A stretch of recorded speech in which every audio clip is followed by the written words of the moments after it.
राज्य में केमिति हेब टीकाकरण राज्य सरकार पक्षर एक प्रेसमिट आसतु सीधा सड़क सेटा बुझा समस्त को नववर्षर शुभ अभिनंदन। नववर्ष समस्त मंगलकारी हो। ये नुआ वर्ष ओडिशार भाई भणी मानू आमे गोटे नूतन आलोचना भेटी देवाई जाऊँ जो समस्ते उद्ग्रीव। बहुत दिन है आमे ये कोविड वैक्सीनेशन बाबद रे शुणी आसचु। समस्त मन में उत्कंठा रही यह केबे कार्यकारी हम एवं यार सुफल केबे आमर भाई भणी मानू मिल से विषय रे एक गुरुत्वपूर्ण आलोचना चक्र नहीं आम आज आपण मान सम्मुख उपस्थित। आम सहित उपस्थित अच्छा आपण मानकर चिर परिचित प्रोफेसर जयंत कुमार पंडा श्रीरामचंद्र भंज मेडिकल कॉलेज भेषज विभाग विभागीय मुख्य। आपण को मो समस्त को एथि को स्वागत करुच्ची। ता सहित प्रोफेसर पंडा को मध्य स्वागत करुच्ची। सर नमस्कार। आज आमे ये कोविड वैक्सीनेशन संबंध रे आपण मानकु किछि तथ्य प्रदान करिवा। ताहा मध्य सेही प्रश्नोत्तरी कार्यक्रम माध्यम रे हबो।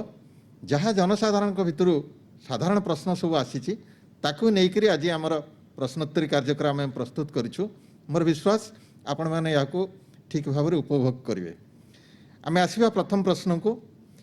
प्रथम प्रश्न आज रही जे जो कोविड टीका आम प्रस्तुत कले जदि आम देखा अन्य क्षेत्र में अन्य रोग विरुद्ध जो टीका प्रस्तुत करा जायछि ताकू बहुत दिन धरी परीक्षा निरीक्षा करके प्रस्तुत आम करथिले।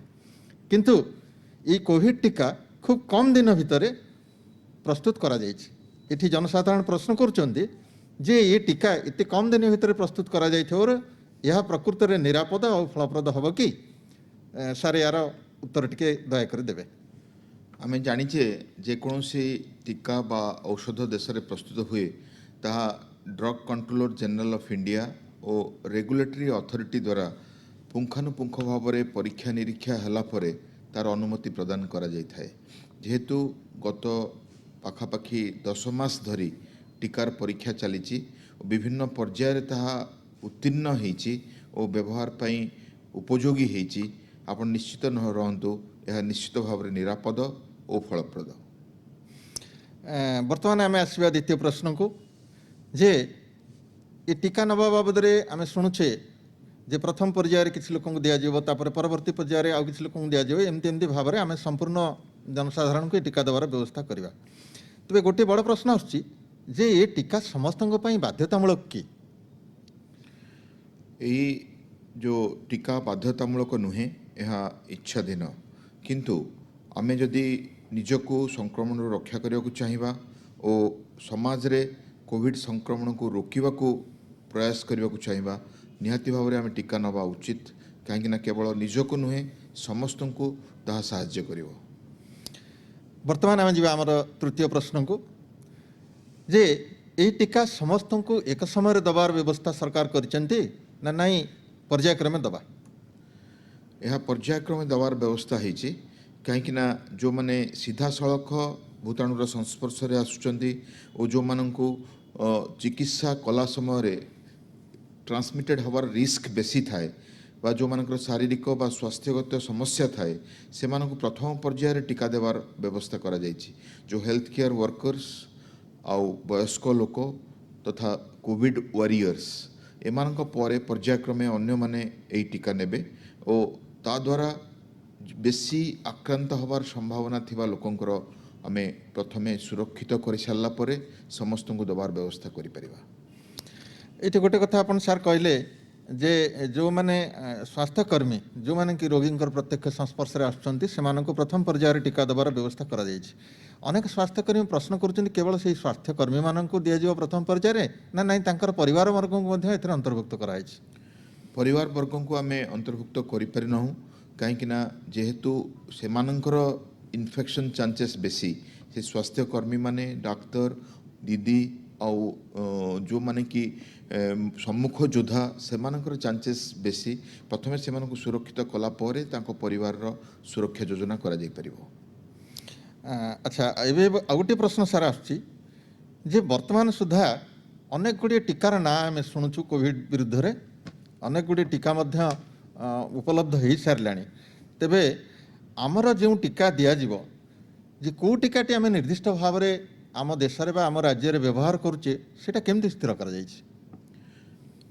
ପ୍ରଥମରୁ ମୁଁ କହିଛି ଯେଉଁ drug control general of India O regulatory authority ପ୍ରତ୍ୟେକଟି ଟିକାର ମାନ ପରୀକ୍ଷା କରିଛନ୍ତି ଓ ଆମ ଦେଶର ଜଳବାୟୁ ଆମ ଲୋକଙ୍କର ଆବଶ୍ୟକତା ତାକୁ ନେଇ ଉପଯୁକ୍ତ ଟିକା ସ୍ଥିର କରାଯାଇଛି। ତେଣୁ ଆପଣ ନିଶ୍ଚିତ ରହନ୍ତୁ ଯେତେ ପ୍ରକାର ଟିକା ପୃଥିବୀରେ ଉପଲବ୍ଧ ହୋଇଛି ସବୁଠାରୁ ଉତ୍କୃଷ୍ଟ ଟିକା ଯାହା ଭାରତବାସୀଙ୍କ ପାଇଁ ଉପଯୁକ୍ତ ତାର ବ୍ୟବହାର ହେଉଛି। ହେଲେ ଗୋଟେ କଥା ଆମକୁ ମନେ ରଖିବାକୁ ପଡ଼ିବ, ଯେଉଁ ଟିକାର ପ୍ରଥମ ଡୋଜ୍ ଆମେ ନେବା ବା ପ୍ରଥମ ମାତ୍ରା ଆମେ ନେବା 28 ଦିନ ପରେ ସେହି ଟିକାର ହିଁ ଦ୍ୱିତୀୟ ମାତ୍ରା ଆମକୁ ନେବାକୁ ହେବ। ଆଚ୍ଛା, ଯଦି ସାର୍ କିଛି ଲୋକ ୟା ଭିତରେ ଆମେ ଜାଣିଛୁ ଅନେକ ଲୋକ ଆମର କୋଭିଡ଼ରେ ଆକ୍ରାନ୍ତ ହେଇକରି ଭଲ ହେଇସାରିଛନ୍ତି, ସେମାନଙ୍କ ପାଇଁ ଏ ଟିକା ନେବାର ଆବଶ୍ୟକତା କେତେ? ପୋଷ୍ଟ କୋଭିଡ଼ ବା କୋଭିଡ଼ ପରବର୍ତ୍ତୀ ଅବସ୍ଥାରେ ଯେଉଁମାନେ ଅଛନ୍ତି ସେମାନଙ୍କ ଦେହରେ କେତେ ମାତ୍ରାର ଆଣ୍ଟିବଡ଼ି ତିଆରି ହେଇଛି ତାହା ଜାଣିବା କଷ୍ଟକର, କାହିଁକିନା କୋଭିଡ଼ ସାମାନ୍ୟ ମଧ୍ୟମ ଓ ଗୁରୁତର ହେଇପାରେ। ସେହି ପରିସ୍ଥିତିରେ ଦେହରେ ସମ୍ପୂର୍ଣ୍ଣ ରେଜିଷ୍ଟେନ୍ସ ବା ଆଣ୍ଟିବଡ଼ି ଫର୍ମ କରିବା ପାଇଁ ଓ ରୋଗ ପ୍ରତିରୋଧକ ଶକ୍ତିର ବିଭିନ୍ନ ପ୍ରକାର ଉପାୟରେ ଡେଭଲପ୍ କରିବା ପାଇଁ ସେମାନେ ମଧ୍ୟ ଯେଉଁମାନେ କୋଭିଡ଼ରେ ଆକ୍ରାନ୍ତ ହୋଇଛନ୍ତି କୋଭିଡ଼ ଟିକା ନେଇଯିବା ଉଚିତ, ଯାହାଦ୍ୱାରା କି ତାଙ୍କର ରୋଗ ପ୍ରତିରୋଧକ ଶକ୍ତି ସମ୍ପୂର୍ଣ୍ଣ ହେବ ଓ ସେମାନେ ରକ୍ଷା ପାଇବା ସହ ସମାଜ ପରିବାର ଓ ଅନ୍ୟମାନେ ମଧ୍ୟ ରକ୍ଷା ପାଇପାରିବେ। ଆଉ କିଛି ଲୋକ ସାର୍ ଅଛନ୍ତି ଯେଉଁମାନେ ବର୍ତ୍ତମାନ କୋଭିଡ଼ ପଜିଟିଭ ବୋଲି ଚିହ୍ନଟ ହେଇସାରିଛନ୍ତି କିମ୍ବା ସନ୍ଦେହ ଘରରେ ଅଛନ୍ତି, ସେମାନଙ୍କୁ ଏ ଟିକା ଆମେ ଦେଇପାରିବା କି? ଯେଉଁମାନେ ବର୍ତ୍ତମାନ କୋଭିଡ଼ରେ ଆକ୍ରାନ୍ତ ଅଛନ୍ତି କିମ୍ବା କୋଭିଡ଼ ପରୀକ୍ଷା ଯାଇଛି ରିପୋର୍ଟ ଆସିନାହିଁ, ସେ ପ୍ରକାର ପରିସ୍ଥିତିରେ ଆମେ 2 ସପ୍ତାହ ଅପେକ୍ଷା କରିବା, କାହିଁକିନା ଆକ୍ଟିଭ୍ ଇନଫେକ୍ସନ୍ ଥିଲାବେଳେ ତାଙ୍କୁ ଭ୍ୟାକ୍ସିନେଟ୍ କଲେ ଉଚିତ ହେବ ନାହିଁ, ତାହା ଅନ୍ୟମାନଙ୍କୁ ମଧ୍ୟ ଏକ୍ସପୋଜ୍ କରିବାର ସମ୍ଭାବନା ରହିବ। ତେଣୁ 2 ସପ୍ତାହ ପରେ ବା 14 ଦିନ ପରେ ସେମାନେ ଯେତେବେଳେ ନିଜର ଆଇସୋଲେସନ୍ ଓ କ୍ୱାରେଣ୍ଟାଇନ୍ କମ୍ପ୍ଲିଟ୍ କରିବେ ତାଙ୍କୁ ଆମେ ଟିକାଦାନ ଦେଇପାରିବା। ଆଚ୍ଛା, ବର୍ତ୍ତମାନ ଆମେ ଯିବା ଆମର ଏହାର ପରବର୍ତ୍ତୀ ପ୍ରଶ୍ନକୁ। ଆମ ଦେଶରେ ବିକଶିତ ହୋଇଥିବା ଓ ଦିଆଯାଉଥିବା ଟିକା ଅନ୍ୟ ଦେଶର ଟିକା ଭଳି ସମାନ ଭାବରେ କାର୍ଯ୍ୟକ୍ଷମ, ମାନେ ତାର କାର୍ଯ୍ୟକାରିତା ବିଦେଶୀ ଟିକା ସହିତ ସମାନ ନା ନାହିଁ? କିଛି ଦେଶଜ ଟିକା ବୋଲି ସେଥିରେ କିଛି କମ୍ କାର୍ଯ୍ୟକାରିତା ତାର ରହିବ, ଏମିତି ଗୋଟିଏ ପ୍ରଶ୍ନ ପଚାରୁଛନ୍ତି ଆମର ଜନସାଧାରଣ। ଯାହା ଆମର ଫେଜ୍ 1 ଫେଜ୍ 2 ଫେଜ୍ 3 ଟ୍ରାଏଲ୍ରେ ଦେଖାଦେଇଛି, ପୃଥିବୀର ପ୍ରତ୍ୟେକଟି ଟିକା ସହ ଭାରତରେ ପ୍ରସ୍ତୁତ ହୋଇଥିବା ସିରମ୍ ଇନଷ୍ଟିଚ୍ୟୁଟ୍ର କୋଭିସିଲ୍ଡ ହେଉ ବା ଭାରତ ବାୟୋଟେକ୍ର କୋଭାକ୍ସିନ୍ ହେଉ ତାହା ସମ୍ପୂର୍ଣ୍ଣ ଭାବରେ ସମାନ ଆଉ ସିଏ ମଧ୍ୟ ସେହି ପରିମାଣର ରୋଗ ପ୍ରତିରୋଧକ ଶକ୍ତି ଦେଇଥାଏ ଯାହା ଫାଇଜର, ମଡର୍ଣ୍ଣା, ସ୍ପୁଟନିକ୍ ବା ସାଇନୋଭ୍ୟାକ୍ ଅନ୍ୟ ଟିକା ପୃଥିବୀର ଦେଇଥାନ୍ତି। ତେଣୁ ଆପଣ ନିଶ୍ଚିତ ରୁହନ୍ତୁ ଆମର ଦେଶରେ ପ୍ରସ୍ତୁତ ହୋଇଥିବା ଟିକା ଇକ୍ୱାଲି ପଟେଣ୍ଟ ଓ ସେ ଆମକୁ ରୋଗ ବିରୁଦ୍ଧରେ ରକ୍ଷା କରିବେ। ତାମାନେ ଏହା ମଧ୍ୟ ଆନ୍ତର୍ଜାତୀୟ ସ୍ତରର ପରୀକ୍ଷା ନିରୀକ୍ଷା ମାପଦଣ୍ଡରେ ସ୍ୱୀକୃତି ଲାଭ କରିଛି। ଆଚ୍ଛା, ପରବର୍ତ୍ତୀ ପ୍ରଶ୍ନକୁ ଯିବା ଯେ ମୁଁ ଜଣେ ସାଧାରଣ ଲୋକ, ମୁଁ କେମିତି ଜାଣିବି ଯେ ଏଇ ଯେଉଁ ମୋତେ ଏ ଟିକା ଦିଆଯିବ କି ନାହିଁ? ଆପଣ ଯେତେବେଳେ ପଞ୍ଜୀକୃତ କରୁଛନ୍ତି ଆପଣ ଗୋଟେ ମୋବାଇଲ ନମ୍ବର ଦେଉଛନ୍ତି, ଆପଣଙ୍କର ଯେଉଁ ଆଇଡି ପ୍ରୁଫ୍ ଦେଉଛନ୍ତି, ସେଇ ମୋବାଇଲ ନମ୍ବରରେ ଆପଣଙ୍କୁ ଜଣାଇ ଦିଆଯିବ ଯେ ଆପଣଙ୍କୁ ଟିକା କେଉଁଠି ଦିଆଯିବ, କେବେ ଦିଆଯିବ ଓ ସେ ଅନୁଯାୟୀ ଆପଣଙ୍କୁ ଆସି ଟିକା କେନ୍ଦ୍ରରେ ଉପସ୍ଥିତ ରହିବାକୁ ହେବ। ଆଚ୍ଛା, ଆଉ ଗୋଟେ କଥା ସାର୍ ଆସୁଛି ଯେ ଜନସାଧାରଣ ମନରେ ସନ୍ଦେହ ଆସୁଛି ଯେ ଏତେ ଗୁଡ଼ିଏ ଟିକା ଆମର ଏକାବେଳକେ ଆମ ରାଜ୍ୟକୁ ଆସୁଛି ବା ଆମ ଦେଶକୁ ଆସୁଛି, ଏ ସବୁ ଟିକା ଗୁଡ଼ିକୁ ଠିକ୍ ଭାବରେ ଉପଯୁକ୍ତ ତାପମାତ୍ରାରେ ସଂରକ୍ଷଣ କରି ରଖିବା ପାଇଁ ଆମ ରାଜ୍ୟରେ ଆଉ ଦେଶରେ ବ୍ୟବସ୍ଥା ଅଛି ତ? ଆମେ ଜାଣିଛେ ଭାରତ ଟିକାଦାନ ପାଇଁ ବିଶ୍ୱରେ ସର୍ବାଗ୍ରେ ଅଛି ଓ କୋଟି କୋଟି ମାଆ ମାନେ ଓ ଶିଶୁମାନେ ପ୍ରତ୍ୟେକ ବର୍ଷ ଆମର ଟିକା ଗ୍ରହଣ କରିଥାନ୍ତି। ତେଣୁ ଟିକା ସଂରକ୍ଷଣ କରିବା ଓ ଟିକାଦାନର ବ୍ୟବସ୍ଥା କରାଇବା ସେଥିରେ ମୁଁ କହିବି ପୃଥିବୀରେ ଭାରତ ସବୁଠୁ ଆଗରେ ଅଛି। ତେଣୁ ଏହି ଟିକାକୁ ସଂରକ୍ଷିତ କରିବା ଓ ତା'ର ଚେନ୍ କୋଲ୍ଡ ଚେନ୍ ମେଣ୍ଟେନ୍ କରି ବିଭିନ୍ନ ସାଇଟ୍ ଥ୍ରୁରେ ଭ୍ୟାକ୍ସିନେଟ୍ କରିବା ଆମ ପାଇଁ ବିଲକୁଲ ସମସ୍ୟା ହେବ ନାହିଁ। ଏ ଟିକେ ଆଗରୁ ସାର୍ ଆପଣ କହିଲେ ଯେ ପଞ୍ଜୀକରଣ କରିସାରିବା ପରେ ଟିକାକରଣ ପାଇଁ ସମ୍ପୃକ୍ତ ବ୍ୟକ୍ତିଙ୍କ ପାଖକୁ ତାଙ୍କ ମୋବାଇଲରେ ମେସେଜ୍ ଯିବ ଯେ ସେ ଟିକାକରଣ ପାଇଁ ଉପଯୁକ୍ତ ବିବେଚିତ ହେଇଛନ୍ତି ବୋଲି। ତେବେ ବିନା ପଞ୍ଜୀକରଣରେ କ'ଣ ଟିକା ଦିଆଯାଇପାରିବ ନାହିଁ? ବିନା ପଞ୍ଜୀକରଣରେ ଟିକା ଦିଆଯାଇପାରିବ ନାହିଁ। ଆପଣଙ୍କର ଅନୁଷ୍ଠାନ ଥ୍ରୁରେ ହେଉ ବା ଆପଣ ବ୍ୟକ୍ତିଗତ ଭାବରେ କୋୱିନ୍ ଆପ୍କୁ ଯାଇ ପଞ୍ଜୀକରଣ କରିଥାନ୍ତୁ। ଆପଣଙ୍କର ଆଇଡି ପ୍ରୁଫ୍, ଆପଣଙ୍କର କ୍ୟାଟେଗୋରୀ ଓ ଆପଣଙ୍କର ଫୋନ୍ ନମ୍ବର ନିହାତି ଭାବରେ ଆବଶ୍ୟକ। ପଞ୍ଜୀକୃତ କଲା ପରେ ହିଁ ଆପଣଙ୍କୁ ଟିକାଦାନର ବିସ୍ତୃତ ବିବରଣୀ ଜଣାଇ ଦିଆଯାଇପାରିବ। ଆଚ୍ଛା, ଯଦି ଜଣେ ହିତାଧିକାରୀ ସେ ପ୍ରକୃତ ପଞ୍ଜୀକୃତ ହେଇଛନ୍ତି ବୋଲି ଟିକାଦାନ କ୍ଷେତ୍ରରେ ବା ଟିକାଦାନ ସ୍ଥଳରେ ସେ ତାଙ୍କର ଫଟୋ ପରିଚୟପତ୍ର ଦେଖାଇ ପାରିଲେନି ବା ତାଙ୍କର ଆଇଡେଣ୍ଟିଟି ପ୍ରୁଫ୍ ଠିକ୍ ଭାବରେ ସେ ଦେଖାଇ ପାରୁନାହାନ୍ତି, ତାଙ୍କୁ ଟିକା ଦିଆଯିବ ନା ନାହିଁ? ସେ ପଞ୍ଜୀକରଣ ହେଇସାରିଛନ୍ତି କିନ୍ତୁ ଆଇଡେଣ୍ଟିଟି ପ୍ରୁଫ୍ଟା ସେଇଠି ଦେଖାଇ ପାରୁନାହାନ୍ତି। ପଞ୍ଜୀକରଣ ବେଳେ ଯେଉଁ ଫଟୋ ଆଇଡି କାର୍ଡ଼ ବ୍ୟବହାର କରାଯାଇଛି, ପ୍ରିଫରେବଲି ତାହା ହିଁ ଆମକୁ ଟିକାଦାନ କେନ୍ଦ୍ରରେ ଦେଖାଇବାକୁ ପଡ଼ିବ। କାହିଁକିନା ତାହା ଆପଣଙ୍କୁ ଚିହ୍ନଟ କରିବ, ଆପଣଙ୍କ ଆଇଡେଣ୍ଟିଟିକୁ ଚିହ୍ନଟ କରିବ। ଆପଣ ଯଦି ତାହା ଦେଖାଇ ପାରୁନାହାନ୍ତି, ଏହା ବୋଧେ ସମ୍ଭବ ହେବନି ଆପଣଙ୍କୁ ଟିକା ଦେବା। ତାମାନେ ସମସ୍ତେ ନିଜ ନିଜର ଫଟୋ ପରିଚୟପତ୍ର ବା ଅନ୍ୟାନ୍ୟ ଆଇଡେଣ୍ଟିଟି ପ୍ରୁଫ୍ ନେଇକରି ଯିବା ଦରକାର। ଆଚ୍ଛା, ବର୍ତ୍ତମାନ ଗୋଟେ ପ୍ରଶ୍ନ ଆସୁଛି ଯେ ପଞ୍ଜୀକରଣ ପାଇଁ କ'ଣ କ'ଣ ସବୁ ଦସ୍ତାବିଜ ବା ଡକୁମେଣ୍ଟସ୍ ଆମେ ଦେଖାଇଲେ ସେଇଟା ଆଇଡେଣ୍ଟିଟି ପ୍ରୁଫ୍ ହିସାବରେ ଗ୍ରହଣଯୋଗ୍ୟ ହେବ? ଏଥର ପଞ୍ଜୀକରଣ ପାଇଁ ସରକାର ଅନେକ ଦସ୍ତାବିଜକୁ ଗ୍ରହଣ କରିଛନ୍ତି। ଆମ ତ ଆଧାର କାର୍ଡ଼ ପ୍ରାୟତଃ ସମସ୍ତେ ବ୍ୟବହାର କରନ୍ତି। ତା ଛଡ଼ା ପାନ୍ କାର୍ଡ଼, ପାସପୋର୍ଟ, ଏପରିକି ଆମର ବ୍ୟାଙ୍କ ବା ପୋଷ୍ଟ ଅଫିସର ସେଭିଙ୍ଗସ୍ ବ୍ୟାଙ୍କ ପାସବୁକ୍ ଓ MLA MP ମାନେ ନିଜର କନଷ୍ଟିଚୁଏନ୍ସିରେ ଦେଇଥିବା ଆଇ କାର୍ଡ଼, ଅଫିସ୍ ଦେଇଥିବା ତାର କର୍ମଚାରୀମାନଙ୍କୁ ଆଇ କାର୍ଡ଼, ଆଉ ଏପରିକି ମନରେଗା ଆଇ କାର୍ଡ଼ ଓ ବିଭିନ୍ନ କାମ କରୁଥିବା ଜାଗାରେ ଇସ୍ୟୁ ହୋଇଥିବା ଆଇ କାର୍ଡ଼ ମଧ୍ୟ ଏହି ପର୍ପସ୍ରେ ଗ୍ରହଣଯୋଗ୍ୟ ହେଇଛି। ତେଣୁ ସେଇ ଫଟୋ ଆଇଡି କାର୍ଡ଼କୁ ଆପଣ ନିଜେ କ୍ୟାରି କରିକି ସେଣ୍ଟରକୁ ଯାଆନ୍ତୁ, ଯାହାକୁ ପଞ୍ଜୀକରଣ ବେଳେ ଆପଣ ବ୍ୟବହାର କରିଛନ୍ତି।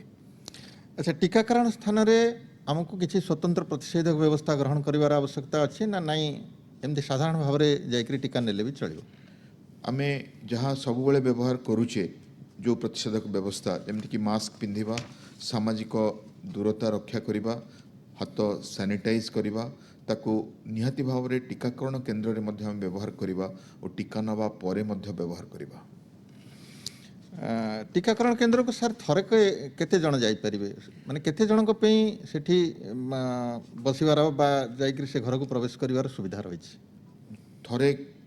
ଥରରେ କେବଳ ଜଣେ ଟିକାକରଣ କେନ୍ଦ୍ରରେ ପ୍ରବେଶ କରିପାରିବେ ଓ ସେ ଟିକା ନେଲା ପରେ ଯେଉଁ ଅବଜରଭେସନ୍ ରୁମ୍ ଅଛି, ସେ ଅବଜରଭେସନ୍ ରୁମ୍ରେ ଅନ୍ତତଃ 30 ମିନିଟ୍ ସେ ଅପେକ୍ଷା କରିବେ। କାହିଁକିନା ସେ ଭିତରେ ଯଦି କିଛି ତାଙ୍କର ପାର୍ଶ୍ୱ ପ୍ରତିକ୍ରିୟା ଦେଖାଦିଏ, ତାର ଚିକିତ୍ସା କରାଯାଇପାରିବ। ଟିକେ ସାର୍ ଆମକୁ ଏଇଠି କହିବେ କି ଯେ ସେଇ ଯେଉଁ ପାର୍ଶ୍ୱ ପ୍ରତିକ୍ରିୟା କଥା କହୁଛନ୍ତି, କ'ଣ କ'ଣ ତା ଭିତରେ ହେଇପାରେ ପାର୍ଶ୍ୱ ପ୍ରତିକ୍ରିୟା ଯେଉଁଟାକି ଜନସାଧାରଣ ଜାଣିବା ଦରକାର ଯେ ଏଇଆ ହେଲେ ଆମେ ସେଠି ସ୍ୱାସ୍ଥ୍ୟ କର୍ମଚାରୀଙ୍କୁ ଜଣେଇବୁ? ପ୍ରାୟତଃ ପାର୍ଶ୍ୱ ପ୍ରତିକ୍ରିୟା ବିଶେଷ ନାହିଁ। ଯାହା ଆମର ଟ୍ରାଏଲ୍ରେ ଦେଖାଦେଇଛି ବା ଅନ୍ୟ ଦେଶମାନଙ୍କର ଟିକାକରଣରେ ଦେଖାଦେଇଛି, ସାମାନ୍ୟ ଜ୍ୱର ଆସିପାରେ, ଟିକାକରଣ ସ୍ଥାନରେ ଟିକେ ଫୁଲିପାରେ ବା ବଥା ହେଇପାରେ। ତା ଛଡ଼ା ଯଦି ଆପଣଙ୍କର ମୁଣ୍ଡ ବୁଲାଏ, ଧଇଁସଇଁ ଲାଗେ ବା ଯେକୌଣସି ଲକ୍ଷଣ, ବାନ୍ତି ଲାଗିବା ବା କାଶ ହେବା, କିଛି ଯଦି ଲକ୍ଷଣ ଦେଖାଦିଏ, ଆପଣ ତୁରନ୍ତ ଡାକ୍ତର, ଦିଦି ବା ଆଶାକର୍ମୀଙ୍କୁ ଯୋଗାଯୋଗ କରିପାରିବେ। ସେଇ ଟିକାକରଣ କେନ୍ଦ୍ରରେ ହେଉ ବା ଫେରି ଆସିଲା ପରେ ଘରେ ହେଉ, କିଛି ଲକ୍ଷଣ ପାଇଁ ଆପଣ ନିଜେ ୱାଚ୍ କରନ୍ତୁ। ଆଉ ପ୍ରାୟତଃ ସେଇ ଲକ୍ଷଣ ଦେଖାଦେବ ନାହିଁ, କିନ୍ତୁ ଯଦି କିଛି ସାମାନ୍ୟ ଲକ୍ଷଣ ଦେଖାଦେଲା, ତାକୁ ଆମେ ସିମ୍ପଟୋମେଟିକ୍ ମେଡ଼ିସିନ୍ ଯେମିତିକି ପାରାସିଟାମଲ୍, ଲିଭୋସେଟ୍ରିଜିନ୍ ଇତ୍ୟାଦି ଦ୍ୱାରା ନିୟନ୍ତ୍ରଣ କରିବାକୁ ପଡ଼ିବ। ତ ଆପଣ ତୁରନ୍ତ ତାର ରିପୋର୍ଟିଂ ଡକ୍ଟର ବା ସ୍ୱାସ୍ଥ୍ୟକର୍ମୀଙ୍କୁ କରିବେ। ଟିକା ନେଇସାରିଲା ପରେ ସାର୍, ଆମେ ଟିକା ନେଇସାରିଛୁ ବୋଲି ତାର କିଛି ପ୍ରମାଣପତ୍ର ଦେବାର ବ୍ୟବସ୍ଥା ଅଛି? କାରଣ ପରେ ମଧ୍ୟ ଆମକୁ କେହି ପଚାରି ପାରନ୍ତି କୌଣସି ଜାଗାରେ, ଯେମିତି ବର୍ତ୍ତମାନ ଆମେ ଜଗନ୍ନାଥ ମନ୍ଦିରକୁ ଗଲେ ସେଠି ପଚାରୁଛନ୍ତି ଯେ ତୁମେ କୋଭିଡ଼ ପରୀକ୍ଷା କରିଛ କି ନାହିଁ। ସେମିତି କୌଣସି ଜାଗାରେ ହୁଏତ କି ଆମେ ବାହାର ରାଜ୍ୟକୁ ଯାଉଛେ, ଆମକୁ ପଚାରି ପାରନ୍ତି ଯେ ତୁମେ ଟିକା ନେଇଛ କି ନାହିଁ, ତାର ଦେବାର ପ୍ରମାଣପତ୍ର କିଛି ବ୍ୟବସ୍ଥା ଅଛି କି ସରକାରଙ୍କ ତରଫରୁ? ଆମେ ଯେଉଁ ମୋବାଇଲ ନମ୍ବର ରେଜିଷ୍ଟ୍ରେସନ୍ କରିଥିବା, ସେଇ ମୋବାଇଲରେ ଆମର ଟିକାର ମାତ୍ରା ପରେ ଟିକାକରଣ ମେସେଜ୍ ଆସିଯିବ। ଆଉ 2ଟି ଡୋଜ୍ ନେଲା ପରେ ଆମର QR କୋଡ଼୍ ମାଧ୍ୟମରେ ଟିକାକରଣ ସାର୍ଟିଫିକେଟ୍ ମଧ୍ୟ ହିତାଧିକାରୀଙ୍କୁ ଦେବାର ବ୍ୟବସ୍ଥା ହେଇଛି। ଆଚ୍ଛା, ଯଦି ସାର୍ ଜଣେ କିଛି ଗୁରୁତର ରୋଗ ଭୋଗୁଛି, ଯେମିତିକି କ୍ୟାନ୍ସର ଅଛି, ଡାଇବେଟିସ୍ ଅଛି, କିଡନୀ ଡିଜିଜ୍ ଅଛି, ବ୍ଲଡ଼ ପ୍ରେସର ଅଛି, ସେଇ ଯେଉଁ ରୋଗ ଯେଉଁମାନେ ଭୋଗୁଥିବେ ସେମାନେ ଏ ଟୀକା ନେଇପାରିବେ ନା ନାହିଁ? ସେମାନଙ୍କୁ କୋଭିଡ୍ ହେବାର ସମ୍ଭାବନା ବେଶୀ। ଆମେ ଜାଣିଛେ କ୍ୟାନ୍ସର ରୋଗୀ, ହୃଦରୋଗୀ, କିଡନୀ ରୋଗୀ, ହାର୍ଟ ଫେଲିୟର ରୋଗୀ, ଡାଇବେଟିସ୍, ଉଚ୍ଚ ରକ୍ତଚାପ ବା ଯେଉଁମାନେ କୋଲାଜେନ୍ ଭାସ୍କୁଲାର ରୋଗ କ୍ରନିକ୍ ଡିଜିଜ୍ରେ ପୀଡ଼ିତ, ସେମାନଙ୍କର ରୋଗ ପ୍ରତିରୋଧକ ଶକ୍ତି କମ୍ ଥାଏ ଓ ସେମାନେ କୋଭିଡ଼୍ରେ ଆକ୍ରାନ୍ତ ହେବାର ସମ୍ଭାବନା ବେଶୀ ଥାଏ। ତେଣୁ ସ୍ୱାସ୍ଥ୍ୟକର୍ମୀଙ୍କ ପରେ, ବୟସ୍କ ଲୋକଙ୍କ ପରେ ସରକାର ସ୍ଥିର କରିଛନ୍ତି ଏହି ପ୍ରକାର ଲୋକଙ୍କୁ ଅଗ୍ରାଧିକାର ଭିତ୍ତିରେ ଟୀକା ଦିଆଯିବ। ତେଣୁ ସେମାନେ ନିହାତି ଭାବରେ ଟୀକା ନେବେ ଓ ଟୀକା ନେବା ଦ୍ୱାରା ତାଙ୍କର କୌଣସି ପ୍ରକାର କ୍ଷତି ହେବାର ଆଶଙ୍କା ନାହିଁ। ଆମେ ସାର୍ ତ ଆମର ଟୀକାକରଣ ଆଗରୁ ମଧ୍ୟ ଦେଶରେ ବିଭିନ୍ନ ରୋଗ ବିରୁଦ୍ଧରେ ଚାଲିଛି। ବିଭିନ୍ନ ପ୍ରକାର ଟୀକାର ଭିନ୍ନ ଭିନ୍ନ ମାତ୍ରା ନେବାର ଅଛି। ଯେମିତି BCG ଟୀକାର ମାତ୍ର ଗୋଟିଏ ମାତ୍ରା ଜୀବନସାରା ନେବାକୁ ପଡ଼ୁଛି, ପେଣ୍ଟାଭାଲେଣ୍ଟର 3ଟା ଡୋଜ୍ ନେବା ପାଇଁ ପଡ଼ୁଛି। ତେବେ ଏଇ ଯେଉଁ କୋଭିଡ଼ ଟୀକା ଆସୁଛି ୟାର କ'ଣ ଗୋଟିଏ ମାତ୍ରା ନେବାକୁ ପଡ଼ିବ, ନାଇଁ ଗୋଟିଏରୁ ଅଧିକ ମାତ୍ରା ନେବାକୁ ପଡ଼ିବ? ଯଦି ହଁ ତାହେଲେ କେତେ ମାତ୍ରା ନେବାକୁ ପଡ଼ିବ? ବୈଜ୍ଞାନିକ ପରୀକ୍ଷା ନିରୀକ୍ଷାରେ ଯାହା ଦେଖାଦେଇଛି, ପ୍ରଥମ ମାତ୍ରାର 28 ଦିନ ପରେ ଆମେ ଦ୍ୱିତୀୟ ମାତ୍ରା ଟୀକା ହିତାଧିକାରୀମାନଙ୍କୁ ଦେଇଥାଉ ଓ ସେଥିରେ ଯେଉଁ ଇମ୍ୟୁନିଟି ବା ରୋଗ ପ୍ରତିରୋଧକ ଶକ୍ତି ଡେଭଲପ୍ କରିବା ସମ୍ପୂର୍ଣ୍ଣ ହୋଇଥାଏ। ଦ୍ୱିତୀୟ ମାତ୍ରା ନେବାର 15 ଦିନ ପରେ ବା 2 ସପ୍ତାହ ପରେ ଯେଉଁ ଆମର ଆଣ୍ଟିବଡି ଫର୍ମେସନ୍ ଓ ଇମ୍ୟୁନ୍ ଏବିଲିଟି କମ୍ପ୍ଲିଟ୍ ହୋଇଥାଏ। ତେଣୁ 4 ସପ୍ତାହ ବା 28 ଦିନ ଅନ୍ତରରେ 2ଟି ମାତ୍ରା ନିଆଯିବ ଓ ତାର ମଧ୍ୟ 2 ସପ୍ତାହ ଆମକୁ ଅପେକ୍ଷା କରିବାକୁ ପଡ଼ିବ ସମ୍ପୂର୍ଣ୍ଣ ଫଳ ପାଇବା ପାଇଁ। ଗର୍ଭବତୀ ମହିଳାମାନଙ୍କ କ୍ଷେତ୍ରରେ କ'ଣ ଏ ବିଷୟରେ ନିର୍ଣ୍ଣୟ ନିଆଯାଇଛି ସାର୍? ତାଙ୍କୁ ଦିଆଯିବ କି ଟୀକା ନା ନାହିଁ? ଯେତେ ପରୀକ୍ଷା ନିରୀକ୍ଷା ହେଇଛି ସେ ଭିତରେ ଗର୍ଭବତୀ ମହିଳାଙ୍କ ବିଷୟରେ କୌଣସି ଉତ୍କର୍ଷ ବାହାରି ପାରିନାହିଁ, କିନ୍ତୁ ଗର୍ଭବତୀ ମହିଳାଙ୍କର କୋଭିଡ଼ ଆକ୍ରାନ୍ତ ହେବାର ସମ୍ଭାବନା ବେଶୀ ଓ ସେମାନେ ଟୀକା ନେବାର ଆବଶ୍ୟକତା ରହିଛି। ସେହି ପରିସ୍ଥିତିରେ ମୁଁ ସଜେଷ୍ଟ କରିବି ଯେ ଯେଉଁ ଡକ୍ଟର ସେମାନଙ୍କୁ ଫଲୋ ଅପ୍ କରୁଛନ୍ତି ବା ସେଇ ଗର୍ଭ ଚିକିତ୍ସା କରୁଛନ୍ତି, ତାଙ୍କର ସ୍ୱାସ୍ଥ୍ୟ ବିଷୟରେ ଜାଣିଛନ୍ତି, ତାଙ୍କର ପରାମର୍ଶ କ୍ରମେ ଏଇ ଯେଉଁ ଗର୍ଭବତୀ ମହିଳାଙ୍କର ଟୀକାଦାନର ଯୋଜନା କରାଯାଇପାରେ। ଆଚ୍ଛା, ଏଇ ଯେଉଁ ଟୀକା ସାର୍ ଦିଆଯାଉଛି ପିଲାମାନଙ୍କ କ୍ଷେତ୍ରରେ ଏ ବିଷୟରେ କ'ଣ ନିର୍ଣ୍ଣୟ ନିଆଯାଇଛି? ପିଲାମାନେ ଟୀକା ନେଇପାରିବେ କି ନା କୌଣସି ଗୋଟେ ନିର୍ଦ୍ଦିଷ୍ଟ ବୟସ ସୀମା ପାଇଁ ବର୍ତ୍ତମାନ ଦେବାର ବ୍ୟବସ୍ଥା ହେଇଛି? ଯେହେତୁ ଟୀକାର ଯେଉଁ ପରୀକ୍ଷା ନିରୀକ୍ଷା 18 ବର୍ଷରୁ ଉର୍ଦ୍ଧ୍ୱ ବ୍ୟକ୍ତିମାନଙ୍କଠାରେ କରାଯାଇଛି, ଟୀକାର ରେକମେଣ୍ଡେସନ୍ ଅଛି ଯେ ଆମେ 18 ବର୍ଷରୁ ଉର୍ଦ୍ଧ୍ୱ ବ୍ୟକ୍ତିଙ୍କୁ ହିଁ ଏହି ଟୀକା ଦେବା। କେତେ ଲୋକ ସାର୍ ପଚାରୁଛନ୍ତି ଯେ ଆମେ ଶୁଣୁଛୁ ଏ ଟୀକା ନେବା ପରେ ମଧ୍ୟ ଆମକୁ ସେମିତି ମାସ୍କ ପିନ୍ଧିବା, ହାତ ଧୋଇବା ଆଉ ଶାରୀରିକ ଦୂରତ୍ୱ ବଜାୟ ରଖିବା ଏସବୁ ପ୍ରତି ଗୁରୁତ୍ୱ ଦେବାକୁ ପଡ଼ିବ। ଏସବୁ କାହିଁ କରିବା? ଆମେ ତ ଟୀକା ନେଲେ, ଟୀକା ନେଇଗଲା ପରେ ଆମେ ରୋଗରୁ ରକ୍ଷା ପାଇବାର ବାଟ ପାଇଗଲେ। ଏସବୁ ବ୍ୟବସ୍ଥା, ପୂର୍ବ ପ୍ରଚଳିତ ବ୍ୟବସ୍ଥାକୁ ପୁଣି ଆପଣେଇବାର କ'ଣ ଆବଶ୍ୟକତା ରହିଛି? ଆମେ ଜାଣିଛେ ଯେ କୋଭିଡ୍-19 ବା ଏ କରୋନା ଭୂତାଣୁ କୌଣସି ଗୋଟାଏ ପ୍ରୋସେସ୍ରେ ସମ୍ପୂର୍ଣ୍ଣ ଭାବରେ ନିୟନ୍ତ୍ରିତ ହେବ ନାହିଁ, କାହିଁକିନା ଏହା ଗୋଟେ ମହାମାରୀ ପରିସ୍ଥିତି। ତ ଆମେ ବିଭିନ୍ନ ପ୍ରକାର ଉପାୟରେ ଚେଷ୍ଟା କରୁଛେ ତାକୁ ନିୟନ୍ତ୍ରଣ କରିବା ପାଇଁ। ତେଣୁ ଆମର ଯେଉଁ ପ୍ରତିଷେଧକ ବ୍ୟବସ୍ଥା, ସୋସିଆଲ ଭ୍ୟାକ୍ସିନେସନ୍, ହାତ ଧୋଇବା, ସାନିଟାଇଜର ବ୍ୟବହାର କରିବା, ମାସ୍କ ପିନ୍ଧିବା, ସାମାଜିକ ଦୂରତା ରଖିବା, ତାହା ଟୀକାକରଣ ବେଳେ ଓ ଟୀକାକରଣ ପରେ ମଧ୍ୟ ଆମକୁ ଅଭ୍ୟାସ କରିବାକୁ ପଡ଼ିବ, ଯେତେବେଳେ ଯାଏଁ ମହାମାରୀ ପରିସ୍ଥିତିରୁ ଆମେ ସମ୍ପୂର୍ଣ୍ଣ ଭାବରେ ମୁକ୍ତ ପାଇନେ।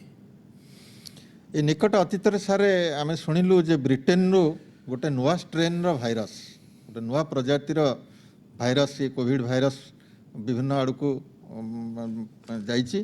ଆମ ଦେଶକୁ ମଧ୍ୟ ଏଇଟା ପ୍ରବେଶ କରିସାରିଛି। ସୌଭାଗ୍ୟବଶତଃ ଆମ ରାଜ୍ୟରେ ଏହା ପ୍ରବେଶ କରିନି ଏପର୍ଯ୍ୟନ୍ତ। ତେବେ ଏଇ ଯେଉଁ ଟୀକା ଆମେ ନେବା, ସେ ନୂଆ ପ୍ରଜାତିର ଭାଇରସ୍ ବିରୁଦ୍ଧରେ ଏହା କାମ କରିବ କି? ବ୍ରିଟେନ୍ ଷ୍ଟ୍ରେନ୍ ବିଷୟରେ ସମଗ୍ର ବିଶ୍ୱ ଆତଙ୍କିତ ଓ ଆମେ ଜାଣିଛେ ବ୍ରିଟେନ୍ର ଅବସ୍ଥା ବର୍ତ୍ତମାନ କ'ଣ ଅଛି, କିନ୍ତୁ ସୌଭାଗ୍ୟବଶତଃ ଆମେ ସେଥିରୁ ରକ୍ଷା ପାଇଛେ। ହେଲେ ବିଭିନ୍ନ ଟୀକା ଅଧିକାରୀ ତାଙ୍କର ପରୀକ୍ଷା ଦ୍ୱାରା ଏହା ନିଶ୍ଚିତ କରିଛନ୍ତି ଯେ ଏହି ଟୀକା ଏଇ ଯେଉଁ ବ୍ରିଟେନ୍ ଷ୍ଟ୍ରେନ୍ ଓ ଚେଞ୍ଜ ହେଉଥିବା ଯେକୌଣସି ଷ୍ଟ୍ରେନ୍ ବିରୁଦ୍ଧରେ ମଧ୍ୟ ସୁରକ୍ଷା ଦେବ। ଆଚ୍ଛା, ଏଇ ଯେଉଁ ଟୀକା ଆମେ ଦେବା ସାର୍, ଆମ ରାଜ୍ୟରେ ତ ଗୁଡ଼ିଏ ଲୋକ ନେବେ। ଆମେ ଯାହା ହିସାବ କଲାଣି ପ୍ରଥମ ପର୍ଯ୍ୟାୟରେ ଦେବା ଆମର ସ୍ୱାସ୍ଥ୍ୟକର୍ମୀମାନଙ୍କୁ, ତାପରେ ଆଗଧାଡ଼ିର କର୍ମଚାରୀମାନଙ୍କୁ, ଏମାନଙ୍କୁ ଏଥିରେ ସାମିଲ କରୁଛେ। ଏତେ ଲୋକ ଟୀକା ନେବା ପାଇଁ କେତେ ଦିନ ପାଖାପାଖି ସମୟ ଲାଗିବ ସାର୍? କେତେ ଦିନ ଭିତରେ ସମ୍ପୂର୍ଣ୍ଣ ସରିବ ଏହି କାର୍ଯ୍ୟକ୍ରମ? ଲୋକ ଭାରି ବ୍ୟସ୍ତ ହୋଇପଡ଼ିଲେଣି ଜାଣିବା ପାଇଁ। ଆମର ପ୍ରଥମ ପର୍ଯ୍ୟାୟରେ ଆପଣ ଜାଣନ୍ତି ଯେ ଓଡ଼ିଶାରେ ପାଖାପାଖି 3 ଲକ୍ଷ ଉପରେ ଲୋକ 3,26,000 ପାଖାପାଖି ଲୋକଙ୍କୁ टीका देवा पई योजना ହେଇଛି ଯେଉଁମାନେ କି ସ୍ୱାସ୍ଥ୍ୟକର୍ମୀ ଡାକ୍ତର ଆଉ କୋଭିଡ ଯୋଦ୍ଧା ଅଛନ୍ତି ଆଉ ଦେଶରେ ପାଖାପାଖି 3 କୋଟି ଲୋକଙ୍କର ଯୋଜନା କରାଯାଇଛି ରାଜ୍ୟରେ ଯାହା ଅନୁମାନ କରାଯାଉଛି 2 ମାସ ଭିତରେ ଏହି टीकाकरण କାର୍ଯ୍ୟକ୍ରମ ଏହି ପର୍ଯ୍ୟାୟର ସମ୍ପୂର୍ଣ୍ଣ ହେବ। ଆଚ୍ଛା ବର୍ତ୍ତମାନ ଆଉ ଗୋଟେ କଥା ଉଠୁଛି ଅବଶ୍ୟ ଏଇଟା ପଚାରିବା କଥା ନାହିଁ ତଥାପି ଜନସାଧାରଣ ଜାଣିବା ପାଇଁ ଚାହୁଁଛନ୍ତି ଯେ ଏଇଟା ସମ୍ପୂର୍ଣ୍ଣ ମାଗଣା ଦିଆଯିବ ତ ନା ନାହିଁ କିଛି ପଇସା କୋଉଠି ଦେବାକୁ ପଡ଼ିବ? ବର୍ତ୍ତମାନ ଯେଉଁ ପ୍ରଥମ ପର୍ଯ୍ୟାୟର टीकाकरण ସ୍ୱାସ୍ଥ୍ୟକର୍ମୀ ମାନଙ୍କୁ कोरोना योद्धा मानଙ୍କୁ वयस्क लोक मानଙ୍କୁ सरकार स्थिर କରିଛନ୍ତି ତାହା ମାଗଣାରେ ଦିଆଯିବ। ଆଚ୍ଛା ଯେ ବିଦେଶରେ ଜଣେ ଡାକ୍ତର ଓ ଜଣେ ନର୍ସ ଏହି ଟିକା ନେବା ପରେ ମୃତ୍ୟୁବରଣ କରିଥିବାର ଗୋଟେ ଖବର ବିଭିନ୍ନ ଗଣମାଧ୍ୟମରେ ଆସିଛି ତେବେ ଏ ସମ୍ବନ୍ଧରେ କ'ଣ ପ୍ରକୃତ ତଥ୍ୟ ରହିଛି ଆଉ ଏ ବିପଦର ଆଶଙ୍କା ଆମ ରାଜ୍ୟରେ ନାହିଁ ତ? विभिन्न टीकार जो परीक्षा निरीक्षा करा जायछि और तार जो side effect profile adverse reactions note करा जायछि सेथिरे कोनोसी विपद आसी नाही तेणु से माने टीका जोगु मृत्यु वरण करिसंती बोली कोनोसी प्रमाण ही नाही अन्य कारण मध्य हेई पारे तेणु मु समस्त को कहिबी एही आशंका मनरु दूर करंतु जे टीका द्वारा आपणकर कौन किसी क्षति हो पारे टीका जुक्तिजुक्त भाव में तैयारी करा जायछि विज्ञान सम्मत उपाय तैयारी करा जायछि और ताहा एथिपई तैयारी करा जायछि आपणको आपणको परिवार को और समग्र समाज राज्य और देश को प्रतिरक्षा जोगे देवा पाई ताहा नबा द्वारा आपण सुरक्षित राज्य और देश सुरक्षित ताकू बिना आशंका आमे नबा ग्रहण करिबा और ता द्वारा एई जो महामारी युद्ध रे आमे विजयी होई परिबा। अच्छा एमती किसी लोकों पर यहाँ आब्सोल्यूट कंट्राइंडिकेशन अच्छी कि अर्थात से व्यक्ति जमा ये टीका नवा उचित नुहे एमती किसी व्यक्ति अच्छा आम साधारणतः टीका से दे न था जो मैंने टीका बा टीकार कौन कंपोनेंट प्रति एलर्जिक था जदि सेमती किसी नजीर थाए ताहले तांको दबा कथा नुहे और जो मैंने अति गुरुतर अच्छा अन्य रोग पीड़ित अच्छा देह ठीक नहीं इम्यून सिस्टम को आम ठीक भाव में कम करने आशा करूने से पाखे हूँ तो टीका विशेष लाभप्रद न हो पारे नहले 18 वर्ष ऊर्ध्व प्रत्येक व्यक्ति जो मानको कोविड हेइछि बा कोविड हेइनी जो माने सम्मुख योद्धा भाव में अच्छी को हबार रिस्क अच्छी कोमॉर्बिडिटी अच्छी से निहाती भाव नवा दरकार जहाँकि व्यक्तिगत सुरक्षा और गोष्ठी सुरक्षा उभय प्रदान करिवो। बहुत बहुत धन्यवाद सर बहुत सुंदर भाव में जनसाधारण मन में उंकी मारुवा अनेक साधारण प्रश्न ये कोविड टीका संबंधी तार उत्तर आपण से सन्देह मोचन करिसेंती मु भावुची भाई भौणी माने एथिरे तांको मन में उठुथिबा विभिन्न द्वंद्व को दूर करि पारथिबे आमे चेष्टा करिवु आगामी दिन में आउ किछि तथ्य मध्य आपणक सम्मुखरे रखिबा पई तेबे ता पूर्व समस्त को अनुरोध करी ये जो टीकाकरण कार्यक्रम आम करने जाऊे एथिरे कहीं व्यतिव्यस्त हो पड़ा आवश्यक नुहे व्यतिव्यस्तर दुईटा अर्थ मैं बुझाइवाई चाहूँगी जे ना ये टीका को नवापी तरतर हवा आम कहीं आमको आगे दिगलानी अन्य मानक आग दिगला सेमती आदौ भाविबा उचित नुहे समस्त को टीका दिज्व किंतु धीरे सुस्थ भाव में नुआ टीकाटे आम ताकू सबू नियम पालन करी ठीक भाव में समस्त को पर्यायक्रमे या दबा सबू जनसाधारण यह पाइबे। द्वितीय कथा हूँ जे किसी लोकों मन में जो अजथा भय सृष्टि होती से गोटे से अमुक कौटी फरेन कंट्रीज कहार कौन होगला कि अन्य जगह विभिन्न प्रकार उड़ा खबर सब आसूची जहाँ सार कहले जे सेगुड़ाक जे टीकाकरण जो प्रकृत में ताकू भाविबा भूल अनेक काकताड़ीय नीति अनेक घटना आम समाज में घटे जहाँ को गोटे कौन कारण न था गोटे घटना सहित संपृक्त कर दि जाए मु सबू भाई भौणी मानक हाथ जोड़ी विनम्र अनुरोध करी जे सेमती गुड़ा खबर सब शुणु ना जहाँ आम करने जाऊे जहाँ सरकार करने जाऊँगी ता विज्ञान सिद्ध आ वैज्ञानिक परीक्षा निरीक्षा पर ही लोक मानकर भल पाई ये कार्यक्रम आम ग्रहण करुँ समस्ते मिलमिशिकी जो भाई भाव में ये टीकादान कार्यक्रम आम राज्य में ग्रहण कर सरकार व्यवस्था करछंती फॉलो करंतु से सरकार को सहयोग करंतु स्वास्थ्यकर्मी मानक सहयोग करंतु ताहले ठीक भाव में ये कार्यक्रम आम राज्य में करा जाई पारिबो ଏବଂ ଅନ୍ୟାନ୍ୟ କାର୍ଯ୍ୟକ୍ରମରେ କୋଭିଡ଼ ସମ୍ବନ୍ଧୀୟ ଅନ୍ୟାନ୍ୟ କାର୍ଯ୍ୟକ୍ରମରେ ଯେମିତି ଆମେ ସମଗ୍ର ବିଶ୍ୱ ସମ୍ମୁଖରେ ଉଦାହରଣ ସୃଷ୍ଟି କରିଛେ ଏ କୋଭିଡ଼ ଟିକାକରଣ କାର୍ଯ୍ୟକ୍ରମ ମଧ୍ୟ ସଫଳତାର ସହିତ ସମ୍ପୂର୍ଣ୍ଣ କରିକିରି ସମଗ୍ର ବିଶ୍ୱ ଆଗରେ ଓଡ଼ିଶା ଏକ ଉଦାହରଣ ସୃଷ୍ଟି କରିବ। ଧନ୍ୟବାଦ, ନମସ୍କାର।